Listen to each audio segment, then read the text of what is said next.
Good morning, everybody. My name is Bill Sinclair, and I'm here to present the Sun in Capricorn transit. So this is a monthly webinar series I'll be doing all year. So let's get right into it. Let me share my screen and put it on slideshow.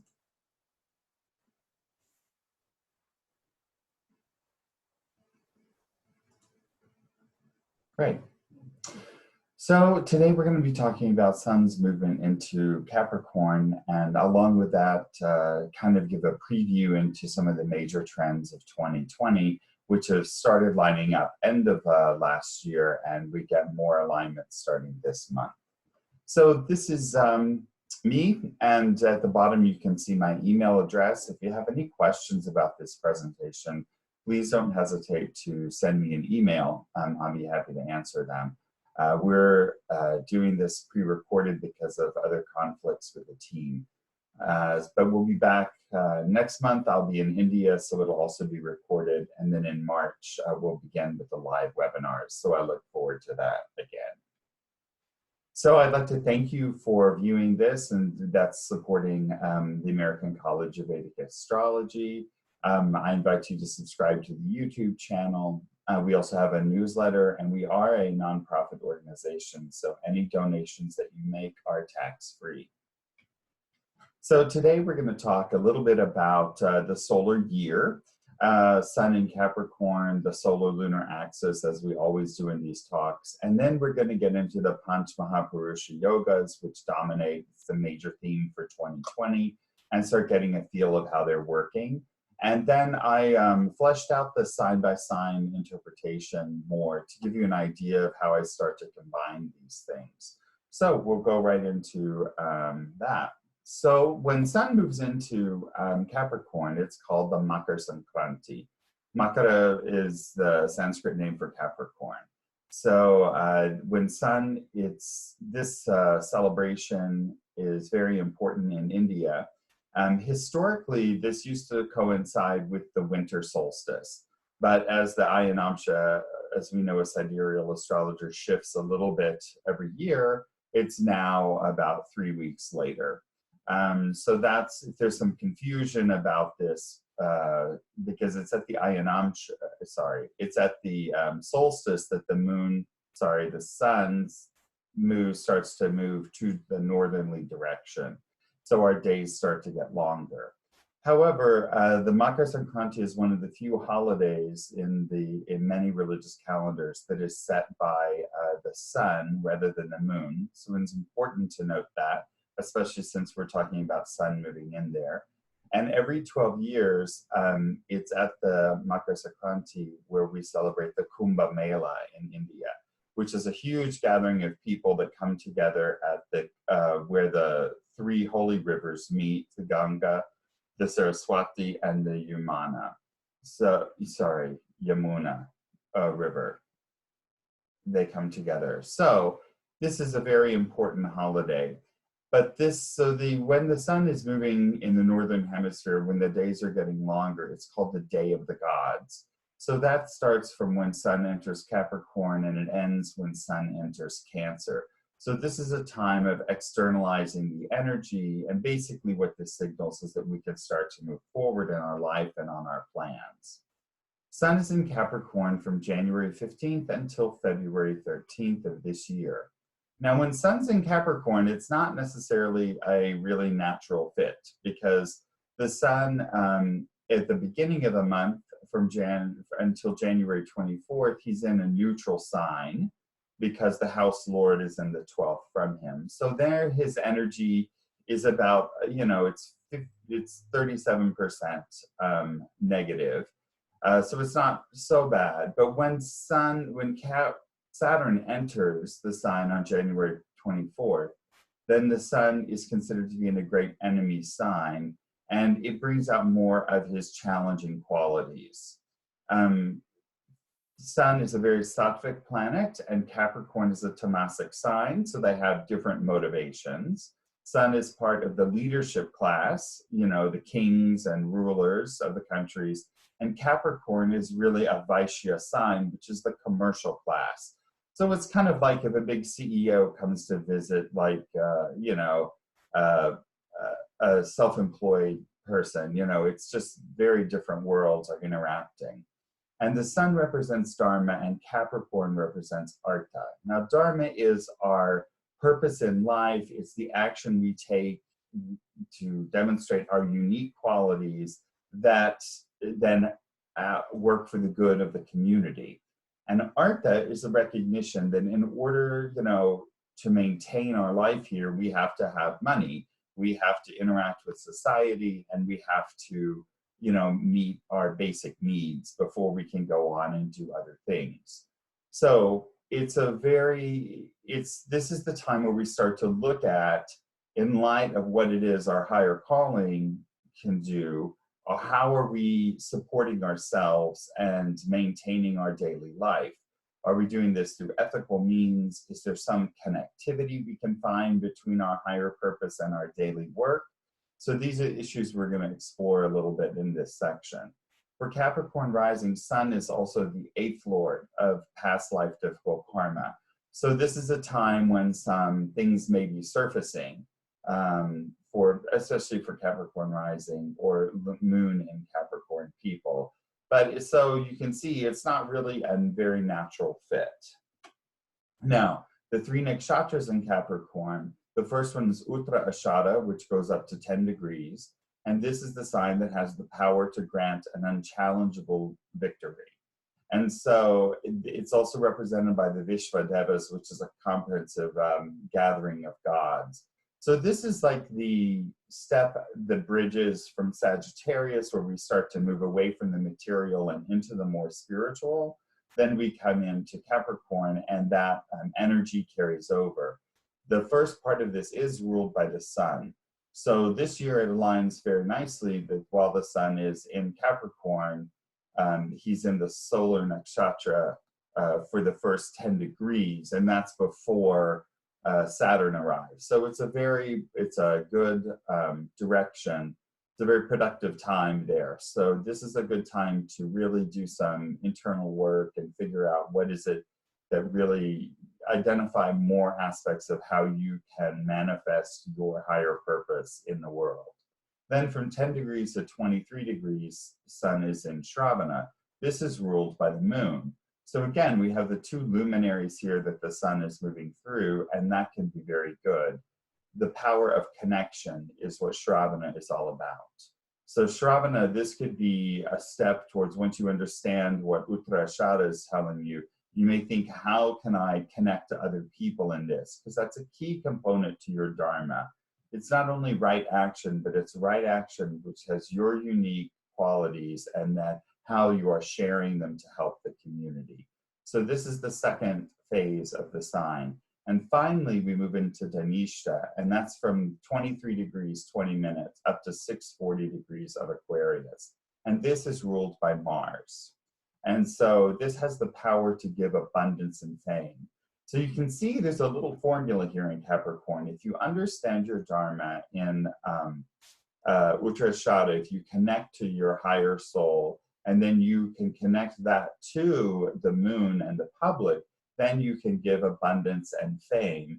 And so this gives kind of a little formula in Capricorn to how you can track the energies through the sign. So Sun in Capricorn calls us to seek balance between our ideal version of the world and the practical situation in which we find ourselves. This is, my understanding is that the sun is like limitless, and can be very idealistic. And, Dharma signs can be very pure in what they want. But then it doesn't really help people unless you can connect it to the real world. So Capricorn brings a practical element to it as well. So starting with a clear understanding of our present financial, career, health, and social situation, we can revise goals and behaviors to chart a course through the next 6 months. So this is a good time. This is why Capricorn can be important, because it's the day of the gods. It's going to last for the next 6 months. So it's a good time to set a few things, re-examine and reevaluate. And then you'll find your way forward. The beneficial use of the solar energy in Capricorn, I really stress finances. So identify your financial and donation goals for 2020, declutter your home and your work environments. It's interesting that this is the first of the year and many people start to prepare for taxes and things like that. You see what your income was last year and you're planning for the next year. So it's a very nice alignment of the sun's placement with the planetary energy. It can be very beneficial. The other aspect I like to stress is to develop a practice that you can maintain for the transit and do every day. And so this is a simple, Saturn likes to keep things simple, but he will give you discipline to follow through on this plan. So you might consider a mix of mantra, of meditation, breathing exercise, physical exercise, and spiritual study. All these things are really good. It's the winter here in the Northern Hemisphere, so getting that physical exercise in a little bit every day will help to maintain your mood, your energy, and your focus. The lunar cycle this year, this month, starts under the new moon on January 24th and at 10 degrees Capricorn, so that's right at the end, or that's actually right where Shravana begins.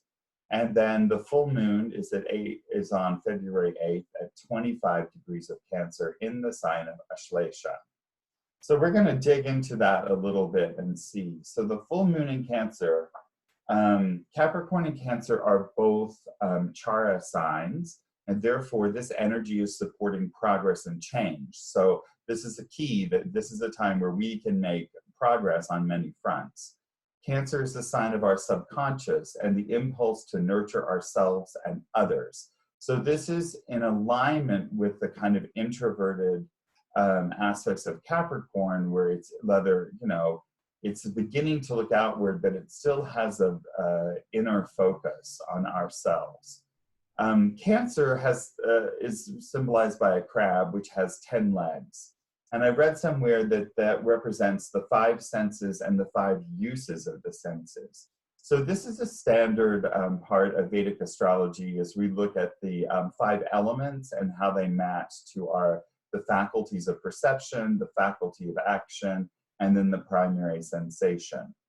So this has a very nice, this connects you back to Cancer as a very sensual sign, in that it's very sense-oriented. Cancer likes, food and company, and it's very in tune with these things.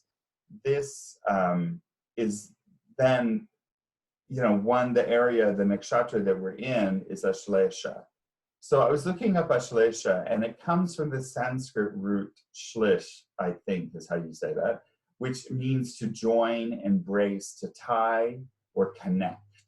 So it made me start thinking about the fact that the symbol of Ashlesha is a coiled snake.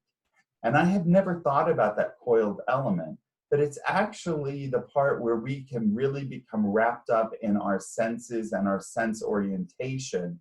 Because after Ashlesha, we move into Leo through Scorpio, which is the most materially involved signs. So this comes to the end of the cycle and we get wrapped up in all of these senses. And it's interesting because the snake is the symbol, and snakes are very powerful creatures in the Vedic thought. They have knowledge, secret knowledge, which is hidden. And they're very beautiful and they're very powerful. The thing to remember is that snakes only attack when they feel provoked. They just don't want to be bothered most of the time, and it's kind of a step into a different occult world. So the fact that the full moon is happening there is a very interesting thing, because it ties back into the practical earth elements of Capricorn, and we go a little step beyond into understanding the deeper elements there through this full moon in Cancer. Now, the moon in Ashlesha can connect one to the snake realm, which can bring deep insights and also troubling thoughts that are difficult to understand. You kind of get some of this occult information maybe coming through. Sun is in Dhanishta, which is ruled by Mars, and it gives the power of abundance and fame, as we said, but it's also ruled by the 8 Vasus. Now, the 8 Vasus represent earth, air, fire, water, ether, sun, and moon. And then the last one is Dhruva, which is the center fixed point at the top of the solar system. So it's motionlessness. So it's a very interesting thing because I think that motionlessness is kind of a gateway into that occult Sarpa world that we have access to. So we start to get that this is a time, this full moon can be very mystical, and it could bring in some very interesting information and insights about yourself and your attachment or lack of attention to the senses. Mars moves into Sagittarius during this full moon. So this is quite interesting because that places Mars 6th from the moon, and he's just past the Gandanta point when the moon happens. And then he's also 12th from the sun. So this could bring up some challenging issues, and it can also indicate unexpected losses or aggression, because that's how Mars tends to act. You know, so when he's moving into a sign, he's coming in right on the same day as the full moon. So it'd be interesting to watch and see. If you don't keep a mood journal, it could be very helpful to just note down what happens that day. Are you feeling the pressure, kind of anger, unexpected stuff, in more impatience, frustration, or are you seeing it among others? So it's quite an interesting time to look at. But you know, my advice would be don't overschedule right around the full moon, which is on February 8th. Here's what the chart looks like for the new moon. And you see that technically here, the moon is at 25 degrees and it's Kimadruma. There's no planets on either side. And so this could also mean that the downside is you may feel isolated. There could be some depression, especially if Mars can bring out depression within you. We often say that depression is a sign of anger turned inwards. So this could be. The other thing is, though, about the moon is it may give you some very independent ideas. So this may be a time where you get some inspiration. With these energies, I don't want to stress the negative too much because you may really get some insight which leads you to next steps as to what's going on in your life and what the next step for you is. So the lessons of the full moon that I thought of is, first of all, that Sun is in Dhanishta, ruled by the 8 Vasus, which are all the elements plus the sun, moon, and that point of stillness. And moon is in a sign which is closely tied to all 5 senses and their proper usage. We need to embrace our internal and external experiences in order to create a balanced foundation to experience the world. I would say that it's important to be in the world to enact positive change, but avoid being of the world and getting lost in the illusion. So we do see the balance here is somewhat echoing what the balance of the sun is in Capricorn. You want to balance your higher ideas with the practical ideas. And here you want to maintain your mental sphere, that you're in the world to enact positive change, but you don't get too swallowed up in it and lost in the delusion. So let's talk a bit about the other transits that are going to be coming up. And this we step into really what's happening in 2020. So the Panch Mahapurusha Yogas are occurring this month for Mars, Jupiter, Saturn, and Venus. So there's 5 planets that give this particular yoga. And we form the yoga, we recognize it by when we see one of these planets or Mercury. So Mars, Mercury, Jupiter, Venus, Saturn, the 5 planets there that are in their own sign or an exalted sign. And they're in an angle, the 1st, 4th, 7th, or 10th house from either the Lagna or the moon. So this puts these planets in a very strong position and in a very strong house so that they give specific results. And we're going to talk about those now. So we can see here, this is the scan of the month where all the planets are every day. So we can see here on January 24th, we have the new moon in Capricorn, and that is the day actually that Saturn goes into Capricorn. So we're in this very interesting time where some of the major shifts are happening right on the new moon and the full moon. So you can see that that's lining up as Saturn goes in, it's a new moon. So there's some alignment there in Capricorn. And then if we look at February 8th, that's where the full moon occurs. And you see, if you go down to the Mars row, that this is when Mars enters Sagittarius and is in the nakshatra of Mula.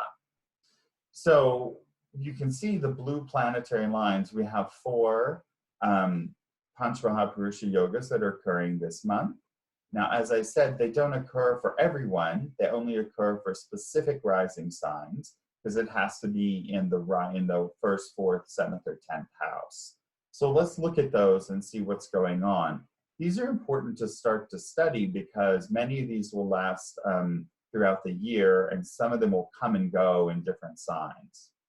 So for the Chara signs this month, Saturn enters Capricorn on January 24th, and he forms a Shasha Yoga, which for people with your Lagna or your moon in Aries, Cancer, Libra, or Capricorn.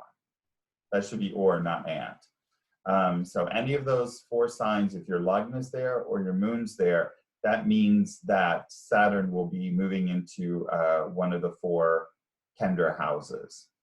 So, and this lasts up until April 29th, 2020. So if this is in your chart, it's time to sit down and really plan like what's going on and be very observant for what area of life is going to be really deeply developed. Saturn always gives deep development whenever it moves through a sign, but the fact that he's in a strong house and in an angle in your chart, this gives a deeper insight as to where really some of the karma is going to be maturing. So it is said that when Saturn gives Sasha Yoga, it creates a commanding personality who will champion unfashionable causes and is not interested in popularity. So this can be a very mission-driven type energy. So wherever this is, you may see this begin to emerge in your chart. This energy makes you able to shoulder responsibility, unafraid of facing karmic debts. And Sasha means to teach, to rule, to govern, or to command. So basically, this is a very strong energy, and it may help you give focus on really what you should move forward in. Now, unfashionable causes and the lack of interest in popularity, really, this is where you can align to your dharma. It may not be popular, people may not like it, or they may be uncomfortable with it, but you will find the strength or the desire to really express what you feel to be the highest vibration in these areas. And the sign by sign, I'll start to give you a flavor of how each of the signs, where this lies and how it might manifest. So the Panchmahapurusha Yoga for fixed signs, Sthira signs, is Mars is in Ruchaka Yoga for anyone with a Lagna or a moon in Taurus, in Leo, in Scorpio, or Aquarius. Now this started December 25th and will last until February 7th in 2020. Again, so Mars moved into this Scorpio on December 25th, which is when we had the total solar eclipse. And then he'll be moving into this next sign also on a lunar, on the new moon. So we're seeing this moon kind of Mars connection with a move, which I just haven't really had time to think deeply about, but I invite you to look at it and see how that could be manifesting. So the characteristics of Mars and Ruchaka Yoga is that it awakens action, ambition, and gives you the ability to achieve. It gives great energy. All the fundamental characteristics of Mars are highlighted. It indicates a very powerful person who shines so brightly that others are in awe of their splendor. So this means this is really going to give a focus, a spotlight to wherever this is falling in your chart. The Panchmahapurusha yogas for the mutable signs, the Dvishvabhava signs, Venus is exalted in Pisces from February 2nd until February 28th, and it's forming what we call Malavya Yoga for Lagna and moons in Gemini, Virgo, Sagittarius, and Pisces. So this, the Malavya Yoga of Venus gives a person with the ability to attract people, or they're very attractive, beauty, charm, and wealth. Now, the caveat I always remember about Venus is that it can give material success, but not necessarily happiness. So you may get everything you want, but it may not make you happy. This energy also helps you, creates popularity, fame, and spiritual knowledge used to enhance material gain. So this is the answer to this, material success but not happy. You need to, if you pursue spiritual knowledge that is in alignment with your dharma, what you can uniquely offer the world, then this will bring you happiness. But if you just go after just, blank materialism, it's not going to pay off in the way that you ultimately would want it to. The second yoga that's forming is the Jupiter is in Sagittarius, and he's forming Hamsa Yoga. Now, this started in November, and so this is also for the Gemini, Virgo, Sagittarius, and Pisces Lagna or Moon. And this will go on until March 29th. Then Jupiter moves over into Capricorn and starts to retrograde back. He comes back into Sagittarius on June 30th and stays there through November 20th. So most of the year, this particular yoga will be active. And the Hamsa Yoga indicates an exalted soul who wants to impart wisdom and knowledge to others without material gain. So this is really the highest vibration of Jupiter. This promotes energy that is ethical, truthful, able to influence people in positions of power. Now, these are people who have a keen grasp of both the manifest and unmanifest dynamics in any situation, and they can be impartial and wise. So it's interesting that the two yogis are both, in February, they will both be in their strongest signs. So this creates a powerful time for you to do spiritual work and spiritual support. So something to think about. Ketu is also seated in Sagittarius, and he'll be there all year until September 22nd, 2020. So Ketu is moksha karaka. It indicates the highest need or desire for liberation. So with Jupiter there, the nodes tend to support the agendas of the planets they're with. So this Ketu may also help you. So you have a kind of a really powerful three-part, three yogas coming together to show that this could be a time for good spiritual advancement, especially for people with Gemini, Virgo, Sag, and Pisces, either Lagna or Moon. So let's get to the sign by sign. What I like to do, the reason I do these talks for the Aqua College differently, because I give you a little more of the nuts and bolts behind it.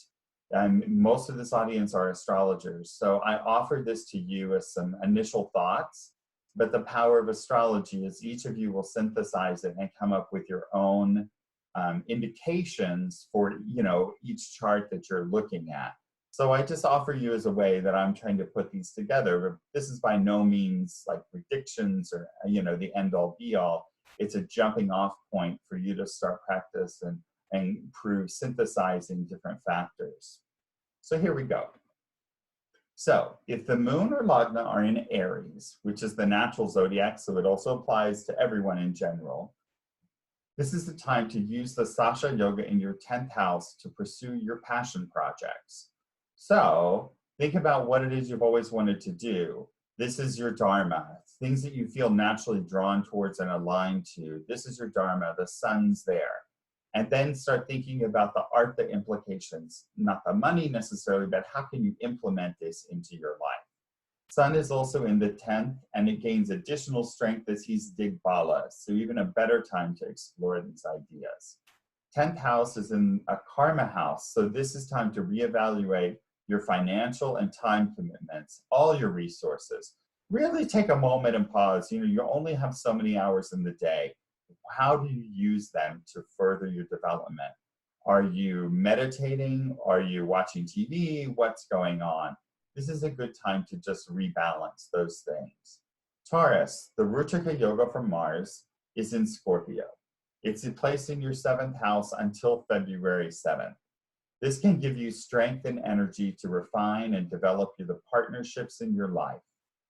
To make progress, you must assess what you are contributing and focus on improving yourself rather than identifying faults in your partner. So this is the core idea of Mars. It's very easy to see the faults in others, but it's when you start to see how you are contributing to a situation that's bothering you. Mars's true strength is the internal fire which purifies our own thoughts, actions, and words. So Sun in the ninth house will bring past life good fortune and may bring a teacher or mentor to guide you forward. Venus in exaltation from the 2nd to 28th of February would give additional insight and energy. So especially for Taurians, this is your, plan a very special Valentine's Day, because you're going to have the Venus there. So it's a time to work with your partner and to balance out what's going on, maybe to connect, to rekindle it. And, Taurus likes a little luxury. So give yourself a treat and give your partner a treat and spend time reconnecting. Gemini. This dual nature Gemini has a rare transit of two Panchmahapurusha yogas. Venus and Jupiter are bringing exceptional opportunities for advanced study and connection with teachers and mentors. Jupiter seated in the 7th and Venus seated in the 10th will bring career development. So that's, very beneficial. This is the time to take a deep look at how you are perceived by others. Sun is seated in the 8th, so unexpected events may arise which are challenging. Fortunately, while Sun gives issues, Jupiter and Venus are there to give guidance. We just have to remember to ask for help. So, Cancer, this is the home of the full moon where it takes place. You will experience these effects more than others. Saturn Sasha Yoga starts January 24th and is seated in your 7th house. That may give opportunities to step outside your comfort zone regarding your intimate and business relationships. So this is a nice way of putting there can be some stress going on there. But if you phrase it as looking into your stepping outside your comfort zone, it helps you to see this as a challenge and an opportunity for growth. Sun, also transiting the 7th house, can help refine the sense of balance and responsibilities in these relationships. Don't overcommit on Saturdays, as it's a good day to eat simply and reflect on the higher goals. This is good for everyone because Saturn, when he's strong like this, it's nice to align this, but especially if he's in a key house in your chart. For Leo, use this time up to February 7th to focus on the Ruchaka energy into home projects. Fix all those little things that have been left unattended during the holidays. Also, clean out the clutter and you'll find more at ease. It's amazing how that will help clear your mind as well. Sun in the 6th can bring some anxiety, especially as Saturn moves into the sign. It's important to establish a healthy daily routine around sleep, food, relaxation, and boundaries at work. Saturn is settling in for the long haul, and a simple routine will help you stay the course. For Virgo, Virgo gives the benefit of Jupiter and Venus, Panchmahapurusha yogas, in the 4th and the 7th houses, respectively. Take time to explore what makes you truly happy and satisfied. You cannot follow your bliss until you've identified your bliss. This is a key thing. Start with figuring out what it is you want to do, and then you'll know how to follow it. Then you figure out how to spend some time doing what revitalizes you. Sun is transiting the 5th house of creativity and legacy, and is asking how you want to use your time to share yourself with others. This will give you a lot of creative ideas about how to switch up your life and integrate it. Libra has Saturn Sasha Yoga seated in the 4th house, which may indicate that this is time when unsettled difficult issues with home life and your mother may surface. Saturn gives the focus and persistence to move towards resolution on these issues. Sun in the 4th will bring intense focus on these issues, which represent the sense of power and imbalance. So this is a good time, especially with Mars kind of activating the lunar cycle. You may get some information that's troubling. But remember, you're in a long, Saturn's going to be there for a couple of years, so you don't have to solve it immediately. You can take it as it comes and as it develops and seek really deep resolution to these ideas. Scorpio has Mars's Ruchika Yoga in the first house, which energizes the whole chart. Sun seated in the third house can give the opportunity to step forward and undertake new challenges. The best use of Mars's energy is to concentrate on self-purification and improvement. Exalted Venus in the fifth may provide insights into other creative opportunities. Sagittarius has Jupiter's Hamsa Yoga in the first house and Venus's Malavya Yoga in the fourth house. This combination indicates that you will be weighing the balance between material happiness and the pain of attachment to material things. Let's remember that's really the conundrum with attachment. There's nothing wrong except that it is that attachment brings suffering and pain.